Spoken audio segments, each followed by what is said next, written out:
Your Excellency, Director of the SBCC, and all who are interested in this special event which SBCC has organized in memory and celebration of what we call Vesak Day or Vesak Purnima. Well, when we think of Vesak Purnima or Vesak Day as internationally known, it is very simple. In fact, means it is a day we look at as a full moon based on the what they call is constellation of a Vesak constellation.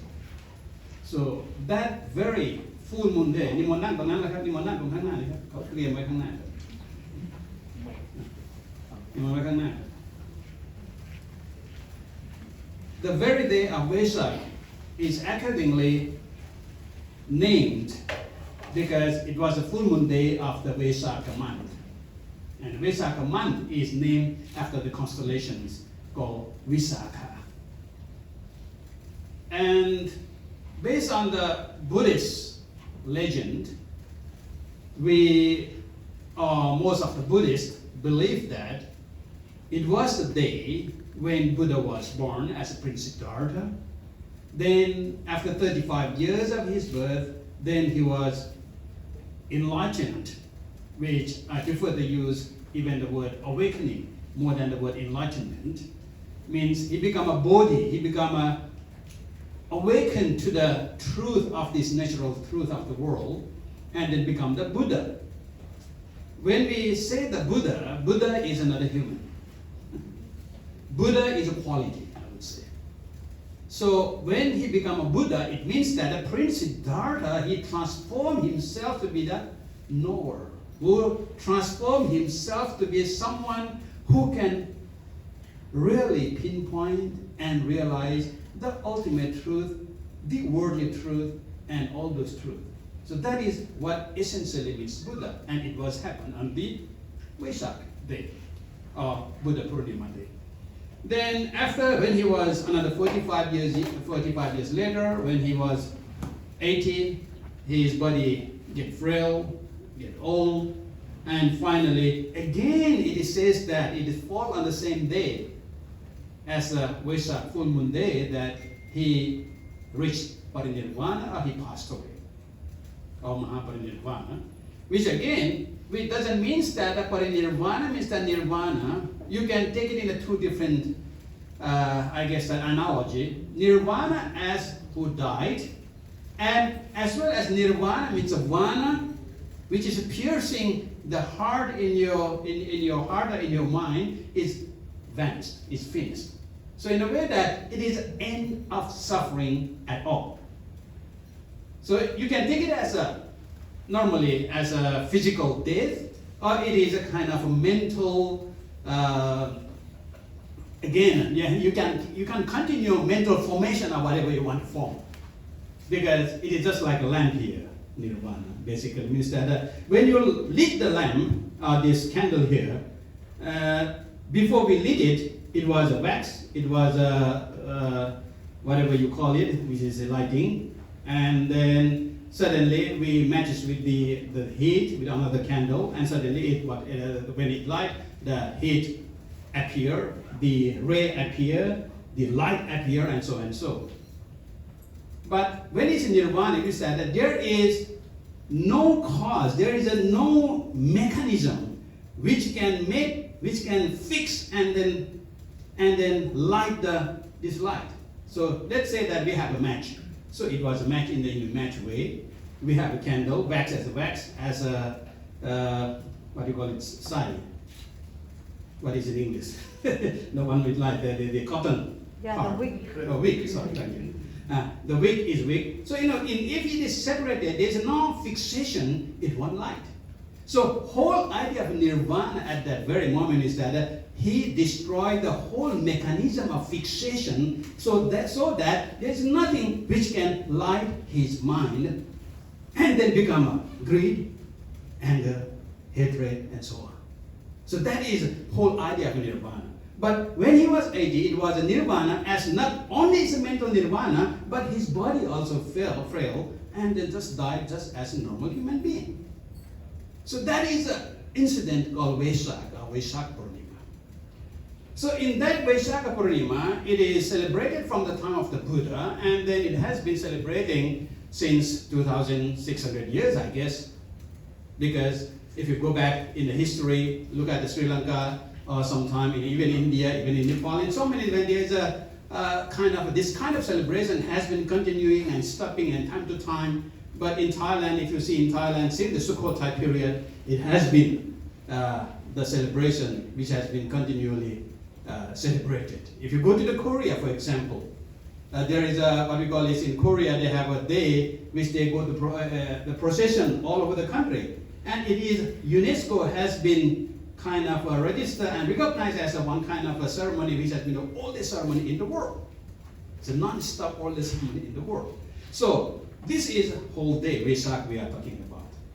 And it was full moon day, which was on the 15th in Thailand, which was on the 16th in Nepal and India, because of I guess that the moon is, I guess it is working slow or why, so it's become from Thailand to India, it takes one day. Oh, this is a calculation, wrong calculation. So whatever. Then, in that very moment of Vesak, what generally do is that as a part of rituals, we go to the temple, we listen to the sermon, we do the bhajan in some of the part of the countries, we do the procession. If you go to Sri Lanka, they have a pendant, they have the kind of exhibition of the life of the Buddha in a different light way, and different country has a different way of celebration. But after all, those are just what I call this initiation, ignition. It is just kind of a way to kind of bringing things together in order to go to the core heart of what Buddha meant by that. So I said that what we Vesak is basically, I would say that it is a day Buddha was born. It means that some kind of a knowledge is appeared. What do you call it? That is a Buddha, or that is a Bodhi. But sometimes don't understood as a Buddha. But there's a big difference between Buddha and Bodhi. Buddha. You see? And sometimes when you miss your lane, you instead of become a Buddha, you become Buddha instead. So in the name of the Buddha, there are so many Buddha at the same time these days. So when said the Buddha means that the appearance of a certain knowledge, certain understanding, certain intellectual, that is the appearance of the Buddha. And these days, as a modern world, we are kind of summarizing the Buddha's teaching in one word, if you want. That is, when Buddha passed away at his deathbed, he used the word called appamada, that is called become mindfulness. So if you look at this modern world in the West, mindfulness become the most sacred mantra of this century, I guess. So everything is mantra, everything is mindfulness and mindfulness and mindfulness. So Buddha, so I would say that Buddha equal to mindfulness. And when we say that Buddha's enlightenment, Buddha's awakening what? Awakening the truth, ultimate truth. What is the ultimate truth? Dharma. What we call Dharma. Dharma is, in fact, in Indian and Nepalese or other language, maybe it just means a religion. But whole idea of the Dharma is that natural truth. It can be anything. Christian Dharma, Sikh Dharma, Hindu Dharma. So Dharma just means the truth. Truth of whose truth, it depends on. But when you say Buddha's Dharma, it means that the Dharma, the principle, the balance principle actually, Dhara, is a Dharatala, Dharaniya, Dhara. Basically means what dhr. The word root is dhr, which means upholding. So it means that balancing. So he found, what he realized is that very truth, the very heart of everything in this world is upholding by a different mechanism, different component, and it is holding as it is, it's functioning. So Dharma is a functioning. Dharma is upholding. Dharma is balance. So that's why I would say that the awakening of the Buddha, the second incident, is equal to Dharma. So we got a Buddha, we got a Dharma, and then when Buddha was passed away, he passed on all his institution, all his teaching to the, not a single man, but to the Sangha. It's become an era of the community arising. So that's why I would suggest you to look at it from different point of view. Instead of looking at the life of the Buddha, of someone Prince Siddhartha, I would say that that is just a kind of a symbol. That is just kind of a simile. But in fact, we are using the Buddha's life as a mirror, as a slide, as a movie to look upon your life, to look on everyone's life. So in the life, there's one Buddha is happened, the Dharma and the Sangha as a triple chain. So what do we mean by that? We take refuge to the Buddha, the Dharma, Sangha, Buddhang Saranam Gacchami, Dhammang Saranam Gacchami, Sanghang Saranam Gacchami. And we thought that, oh, Buddhang Saranam Gacchami, oh my God, oh my Buddha, come and help me. If you have in a distress, if you have something for problem, oh Buddha, you go to some images and go and pray. How can he come? He will never reborn again. He have only destroyed all the components of being reborn. So he can come and help you. Basically what you're saying that you are asking your own intellectual to guide your way of living, way of life, Buddha. So if we understand as a Buddha is a mindfulness, as intellectual, Dharma, intellectual are knowing, understanding what? Dharma, the principle of balance. So everything is working, is functioning because it is in balance. If I have this clicker here, yeah, it is. If I click it, it's working. It's a function. It's a Dharma. So if it fail and then break down, I click it, doesn't work. It becomes a Dharma. It's not functioning. You see. So where the Dharma is that understanding principle, and for what? To live in the Sangha, to live in the community. So basically, Vesak Day, I would put in different way. It is the importance of the Buddha, Dharma, Sangha triple chain, which we always pray, chant, and all those things. But in reality, it is something we are talking about. How do we understand with our cognition? It's our inner us, not only the study, it's only the kind of understanding, but from the inner of yourself, cognitivity, understanding the truth of this balance so that you can live happily with everyone in this community, the Sangha. So that's why Vesak is important. That's why Vesak is not belong to Buddhists at all. That's why Vesak is something we are reminding of how do we survive with others in the society, with more peaceful and happiness, as Her Excellency just mentioned about so many other teachings. So this is a part of Vesak. Now let's come to the this idea of a topic of the Dharmic development and sustainable development. I think what we call Dharmic development and sustainable development, you see, look at this, it's the same word. When you think of a sustainable development in Thai, it becomes aการพัฒนาที่ยั่งยืน. It doesn't make a single sense. Because พัฒนา development means that it's always changing. And the ยั่งยืน means that it's not changing. So you want to change or you don't want to change? I don't know. Not changing, change. What does it mean? Sustainable, they translate as a forever. Sustainable is a long-lasting. So if it is always long-lasting, so how can you develop it? So develop means that always changing. So what kind of changing it is talking about? So if you know the etymology of this very word, then you will see that this is a sustainable. Sus is a prefix. This tenable is from the tner in Latin, which means that holding, upholding. And then so kind of a development, which you see, sangdharaniya.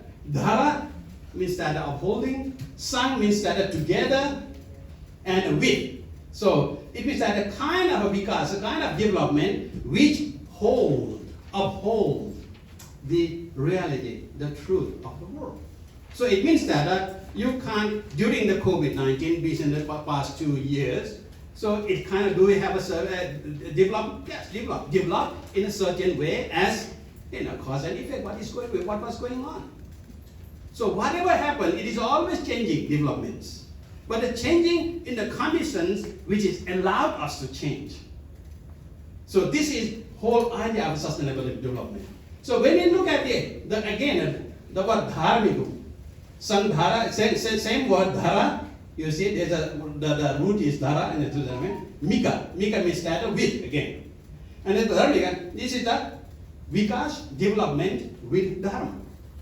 So why I am calling this kind of a sustainable development should be translated as a dharmic development, which means that a kind of development which you have a firm ground of the reality, the truth. So that's why if you look at the sustainable development, you will see that it was first used in 1987, and then development that meets the needs of the present without compromising the ability of future generations to meet their own needs. Where is the idea of sustainability is here? There's nothing there. It is kind of a development which doesn't, take too much from our future generation. It's kind of a development where we can live together with nature, together with the society, together with everyone else. It's not kind of taking more than what we should take. So this is the sustainable development. Development is a balance, or as I said, it's tenor, it's a Sanskrit word dhra, which means our whole. So development in balance, or development without negative byproductions. So it doesn't mean that a development forever. There's no such thing as development forever. Can be, it's changing forever. So it's not a kind of a develop as we always think. Because the whole idea of development is actually destruction. Without destruction, you can't have a development. And that's the whole idea of anicca, the impermanence, the heart of one of the Buddhist teaching. So that's why if you want to be a real develop, I would suggest it is a dharmic development, sustainable development, dhamma, uphold, and then I would say that in the Buddha's awakened in the Vesak Purnima day, when he was 35, the truth he realized, he became the Buddha, and then the essence of his Buddhahood is called middle path. It is called, in the Dharma Chakra Pavatana Sutta. After he realized he became Buddha, the first teaching he gave after the 2-3 months of his enlightenment in the Ashal Purnima, actually. So he gave his gist of what he's enlightened. And what he enlightened was, it is called Dharma Chakra Pavatana. And generally we will translate Dharma Chakra Pavatana, turning the wheel of the Dharma. I don't know what does it mean. And then we slowly see the wheel. And then we slowly see the wheel is going on. So what does it mean? And then we say that is a Dharma. So in a way said, the turning the wheel of Dharma, sometimes we will see as a flourishing of the Buddhism. But if you understand the etymology here, it doesn't mean anything like that. It just means that Dharma means that upholding, chakra, actually chakra in Pali, chakra, doesn't mean that the chakra as we see as a wheel, but a chakra, by the word itself, etymology means it's a moving forward with a firm ground. You see?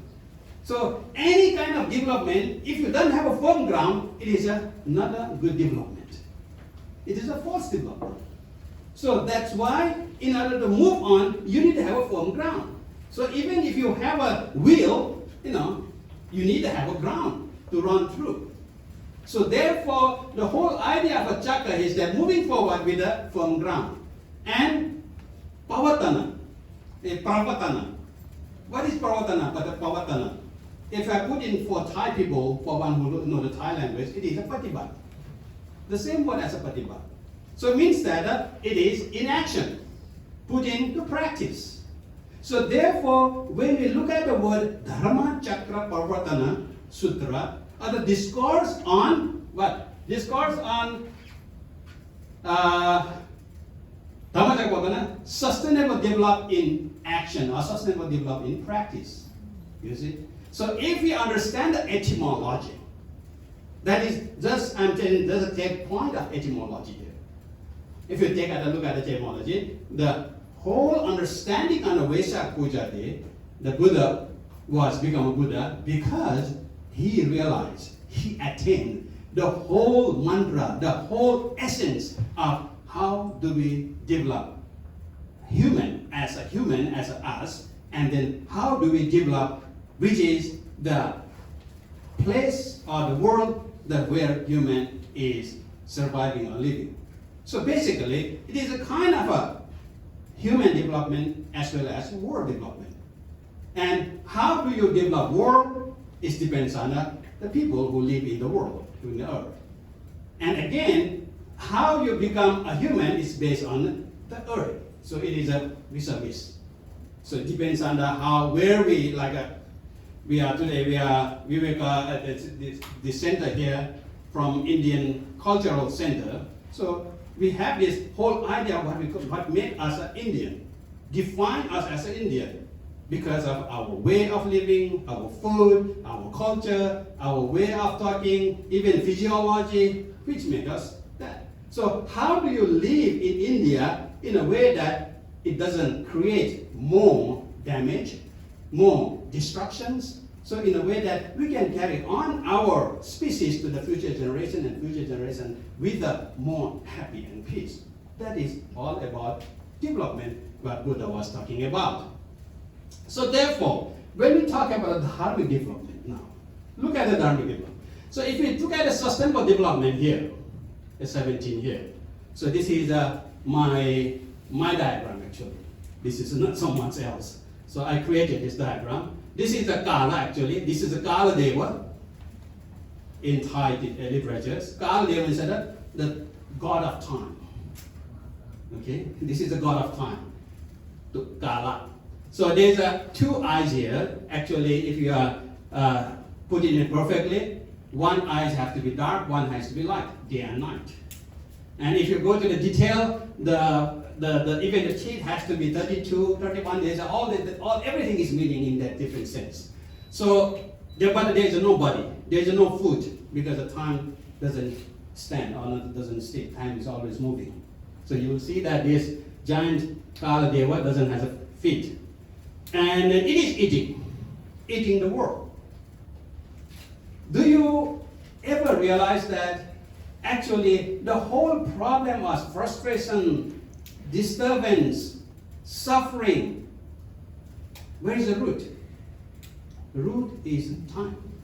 Time is our enemy. Because we say that Mara, which means that the evil one, when Buddha was enlightened. What is Mara means? Mara means that one who doesn't have a time anymore.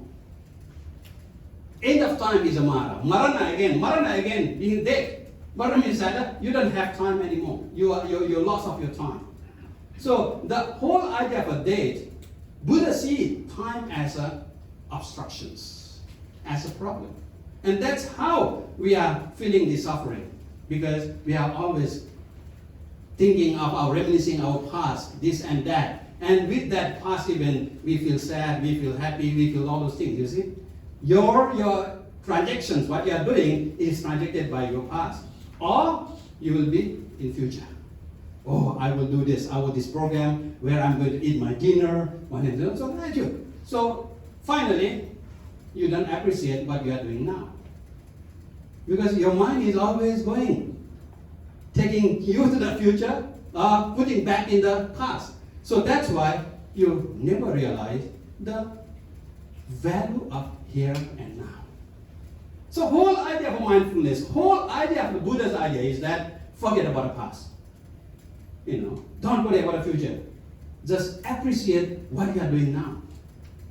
If you are here, you came all the way from different part of the city, and you are already here, just be yourself. All your baggage of worry, anxiety, leave it outside this hall. And listen, and think thoroughly. Then you will enjoy that, wow, this is a time I can always think of me and how I'm thinking. You will appreciate what you are having. Not hoping that I should have that, I should have this, I want to have that. No. But you will appreciate what you got. And that is a true happiness. Sukha. Sukha and dukkha. If you know, actually the same word. Du is a prefix, which means difficult. Su means also prefix, which means easy or good. Du means bad. So when you say dukkha, ka is a word, ka, which means patient, tolerance. So if it is difficult to stand, I can't stand anymore. That is become a dukkha, difficult to take it. So if you say take it easy, this program is not going to last long. Just be patient and take it easy. Enjoy it. And that is actually word sukha. So that's why you say that if you ease with the things, you become sukha. And then if it's a dis-ease, that is a dukkha. That's suffering. And dis-ease, when you combine this and ease, what happens? It becomes disease. And then it becomes a problem. Then you need a hospital. Then you need all those things, psychologists and so on. So that's why when you look at these 17 goals and then how you achieve, as Her Excellency just mentions, what Buddha realized on the Vesak Puja day is that how to destroy these all the problems we are always expecting. We want to expect that poverty, there is no poverty. How we define poverty? By money. And is there such thing as a poverty defined by money? So then, as Her Excellency says, that all the material growth become very important because we are measuring through the money. Does it mean that, when I was in the United Nations, I was a think tank, I was debating with the chairman of this SDG committee, and then he gave kind of ideas that let us think how do we achieve the poverty. And in that room, there was all expert on finance, economics, and so many, all different kind of somebody there. But there was one little, the mad monk was sitting there, because who flew over there for a whole night because they sent the ticket. So I was flying business class, and even the first class because the UN, a lot of money I guess. So they are paying me the first class. They sent me the first class ticket. So it was, it's very, very, and I can't often fly the first class. It was the first class I enjoy. At the airport, there was a limousine to pick me up. They put me in the hotel and everything. So I went there with a just simple bag, just I carried, because I just flew there just for one day. And then the whole day we are talking about this idea, and then I said that, sorry, everyone is talking about this poverty based on capitalism, poverty based on all this financial growth, the money. And I was there in a very alien world. So I was there, I don't know, I can't talk about those things because I'm not a rich man. I don't have any. I just went on with I don't have a single penny actually, to be honest. Then I just went on, after listening to them, I can't say anything, so I just sat for meditation. I just closed my eyes and sat. So everyone, with enthusiastically, they said, this is the way to end the poverty, this is the way to end the poverty, this is the way. Then I just listened. And then the president of the SDG committee, at that time it was, I think it was the ambassador from Korea at the time. It was the time of the Ban Ki-moon. And he was the very famous at the time as the one who doesn't take religion into his consideration. He hates religion. And that is why they invited me. My challenge is that I have to change his mind. This is the only thing. I don't know how. So I was there, and then he suddenly asked that, everyone has spoken. What about Venerable here? Then I said, really? Everyone has spoken. I just opened my eyes and said that, really? Oh, sorry. Then what I said is that I feel very bad. I feel very, very sorry that I accepted your invitation. I shouldn't come here at all. This is a crowd not belong to me at all. I'm very sorry that I accepted the invitation. It was a real kind of a fault in my life. And everyone just got crazy. What? I said that, okay, if you think you can end poverty by your way of means, then I will be very happy, I will congratulate you. But that kind of success, unfortunately, have to gone through my corpse, my dead body. Only then you can reach the end of poverty. And everyone asks why? Because I'm a Buddhist monk, I follow the vow of poverty. And then same as many of my Christian priests, they also follow the principle of vow of poverty. I have decided that I will live as a poor. Is there a problem with you? So what do you mean by end of poverty? It means that I have to go and find a work, find a job, and earn the money as you do. I asked them, look at my face. Am I creating any problem for you? So I pour my bag in front of everyone. I just made it dramatize the event. I just pour it. Look at me. I didn't have a credit card. I didn't have a single dollar. I didn't have a single penny. Look at my face. Am I suffering? Am I disturbing? Look at all you, all the millionaires here sitting. But your face is always crunching. Look at me, I'm always smiling. So what do you mean by poverty is the problem? Where is the poverty? So if you want to reach that kind of poverty, unfortunately, you have to kill me. And then what right you got to kill me? What right you say that I have to find a job? Then everyone just got it speechless. So I said that, okay, if you are talking about the poverty in way of thinking, your mental poverty I will accept, but not a single money or monetary poverty. So this is the whole idea of a sustainable development, you see. So in order to get there, if you have to divide it, you just have to look at this eightfold noble path, which Her Excellency just mentioned. From the right view, right thought, right also, all the right. Actually, the word right is samma in Pali, Sanskrit, which is not the right actually. Because the right or wrong is a kind of adjective. So it means that a Hindu or Christian cannot follow this, because it is a right view. Means that a view have to be according to Buddhism? No. Samma is from the sama. Root is sama. It means that a calm. It's rather extinguishing. So what extinguishing? What calming what? Calming of your mental defilement, calming from the lower dvesha and moha. So that is any kind of view which can calm down your greed, which can calm down your the anger, which can calm down your this delusion. That is the view, right view. The Buddha said, samma. So same as it's go on the right thought, right on. So if you put all these 8 noble truth or a noble path as what we call a sila samadhi prajna, and as Her Excellency said it that in Thailand, His Majesty King, late His Majesty King Bhumibol Adulyadej, he put it on the way as a sufficiency economy, SEP. So what is S? S, sufficiency means moderation. E, economy, actually, if you have to look at economy, it's not Adam Smith economy. It is an economy, what we call from the etymology, from the oikonomos, from the Greek language, which is that the management of household. So it's a management of your life, you see. And how do you manage your life? By being a mindful meditation. So, and then you'll have a thought on all this intellectual, this become mental development. So if you put this 8 to Sila Samadhi Prajna, and you will see that Samma Vacha, Samma Kamanta, Samma Ajiva, we can handle all these 7 SDGs, all the problem.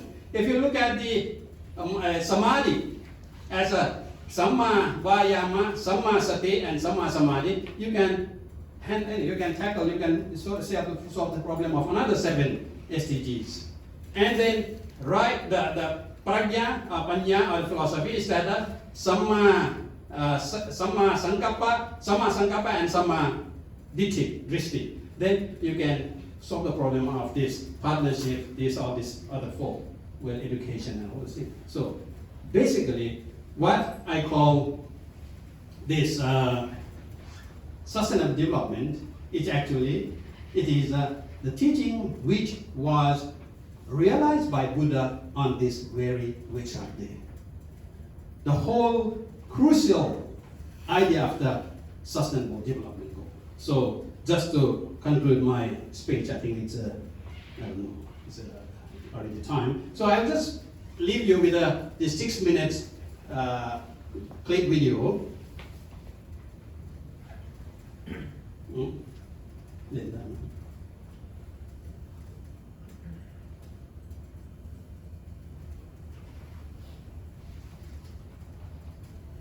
Okay, we said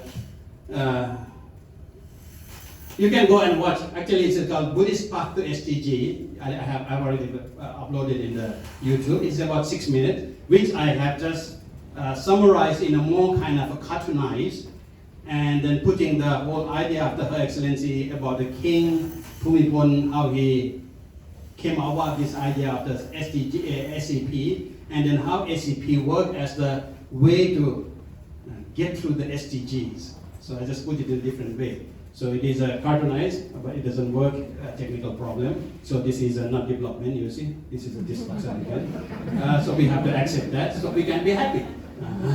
So if you know how to live, how to live as it is in flux, in everything is impermanent, then this is what I will call, what we call Vesak celebration. So I would like to thank the organizer, the SPCC, the director, who went through a lot of organizing. She had to call me so many times, and then being a very busy monkey monk, jumping around everywhere, so sometimes it's very difficult to get into me, get in touch to me. But however, she tried hard until I was able to set aside my time to come and visit here, which I've never been here. So this is a good opportunity that Her Excellency presided over this event as a International Vesak Day, and then I'm here just to give you a small kind of food for thought, I guess, about what really Vesak meant. Someone who have a devotional idea, you may think as to pray, to respect, to chant, go ahead with that. But if you want something intellectual, listen to my words, investigate what I say, and then you will see that Vesak is a day, at least it is a day where you can investigate your life. And you will know that where are you standing at the moment, and then how do you carry on your rest of your life with the idea of Dharmic development, Sanghaharaniya Vikasa, which is the whole idea, the agenda, the goals, international role as a United Nations force us. I don't know whether they force or not, but it looks like they are forcing, but every country have their own clever way to getting around anyway. So they are not going through this real truth, but they have a way to make that they are doing their best in order to achieve the SDG by 2030, which means that only 8 years left. But I guess that after 8 years, they will come up with a new word, and then we should carry on again this message again. But if we are aware of this message, every year we are reminded this message by Vesak Day. And if we can do that, if we can carry on this message and then put into the practice, just as say Dhammacakkappavattana, sustainable development in action. Not only Sanghaharaniya Vikasa, but Sanghaharaniya Vikasa in practice. So once you do that, that is a symbol of Buddha Puja. That is a symbol of recollecting the Buddha's virtue and Buddha's teaching. Thank you.